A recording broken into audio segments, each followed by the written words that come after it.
শিক্ষকদের মন যদি ভালো থাকে তাহলে শিক্ষকরা অবশ্যই ক্লাসে খুব সুন্দরভাবে পড়াবে, আর শিক্ষকদের মন যদি ভালো না থাকে তাহলে ভালোভাবে টিচিং দিতে পারবে না। আমরা শিক্ষকরা ছাত্রদেরকে যেভাবে পড়ানোর কথা আমরা তাদেরকে পড়াশোনা পাঠদান ওইভাবে করেছি। শিক্ষকদেরকে যেভাবে অবমূল্যায়ন করা হচ্ছে, এই যদি অবমূল্যায়ন এইভাবে চলতেই থাকে তাহলে আমার মনে হয় আজকে যে বিপর্যয় তার চেয়ে এত বিপর্যয় সামনে অপেক্ষা করতেছে।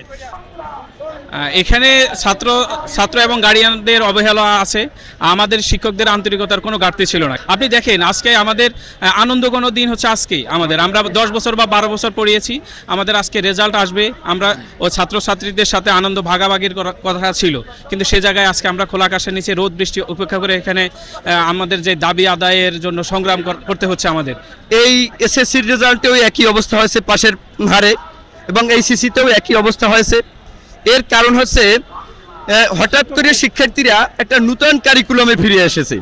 মাঝখানে যে একটা কারিকুলাম ছিল সেই কারিকুলাম চেঞ্জ করে একটা নতুন কারিকুলাম এসেছে, এবং সেই নতুন কারিকুলামের সাথে শিক্ষার্থীরা খাপ খাইয়ে নিতে বেশ তাদেরকে কষ্ট হচ্ছে, যার কারণে এবং বিশেষ করে এই যে করোনা ভাইরাস যে 2 বছর গেছে, এই যে ছাত্ররা তখনই তারা কেউ 9-এ ছিল, কেউ 8 ক্লাসে ছিল, তারা বিশেষ করে ওই 2 বছর লেখাপড়া করতে পারে নাই বললেই চলে। সেই যে সেই ঘাটতি এবং এর নতুন কারিকুলাম, এই দুই ঘাটতি তারা মোকাবেলা করে উঠতে না পারারই একমাত্র আমি কারণ মনে করি। কিন্তু শিক্ষকরা যদি ক্লাসে যায়, যদি তাদের মাথায় যদি তাদের পরিবার চালানোর, বাড়ি ভাড়া দেওয়ার, মেডিকেলের টেনশনটা থাকে, তাহলে সেটা কিন্তু অনেকটা প্রভাব পড়ে। আমরা শিক্ষকরা ছাত্রদেরকে যেভাবে পড়ানোর কথা আমরা তাদেরকে পড়াশোনা পাঠদান ওইভাবে করেছি, তাদেরকে পরীক্ষা উপযোগী করে আমরা তৈরি করেছি। কিন্তু আমাদেরকে ভাবতে হবে বিগত 16 বছর এই দেশের শিক্ষার্থীদের মেরু ভেঙে দিয়েছে।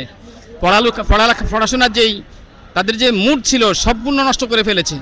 বিগত সরকার শিক্ষা ব্যবস্থার মূল উপড়ে ফেলেছে। এখান থেকে উঠিয়ে আমরা শিক্ষার্থীদেরকে পরীক্ষা উপযোগী করে নিয়ে আমরা পরীক্ষা হলে পাঠিয়েছি। বিপর্যয়ের ক্ষেত্রে আমরা যতটুকু ভাবছি আসলে এটা রাষ্ট্রীয় বিষয়, এটা জানে দেশের মানুষ যে বিগত 16 বছর কি হয়েছে শিক্ষা ব্যবস্থার উপরে। যদি আমাদের অধিকারকে ফিরিয়ে দেওয়া হয় তাহলে ইনশাআল্লাহ শিক্ষা প্রতিষ্ঠানে লেখাপড়ার মান দিন থেকে দিন বৃদ্ধি পাবে, এবং আজকে যে আলিম পরীক্ষা, এসএসসি পরীক্ষার যে হতাশাজনক রেজাল্ট, সেই রেজাল্টটা ইনশাআল্লাহ হবে না, সামনে ভালো হবে।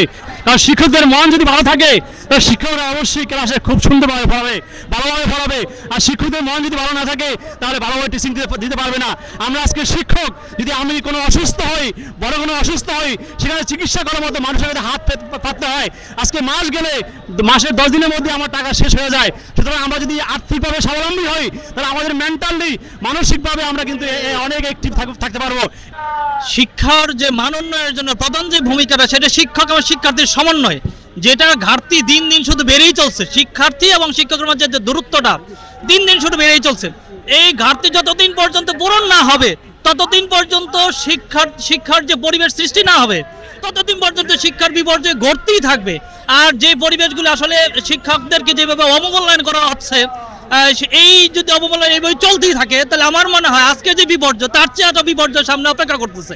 একজন শিক্ষক যখন ক্লাসে পাঠদান করবে তার মধ্যে যদি মন ভালো থাকে, দেখা যায় পাঠদানে আগ্রহ থাকে, আর যদি শিক্ষকের পিছুটান থাকে যে সংসার করবো কি দেয়া, আজ বাজার করবো কি দেয়া, এই যে একটা পিছন টান, এই পিছন টানের কারণে মন ভালো থাকে না, পাঠদানে ব্যাঘাত সৃষ্টি হয়।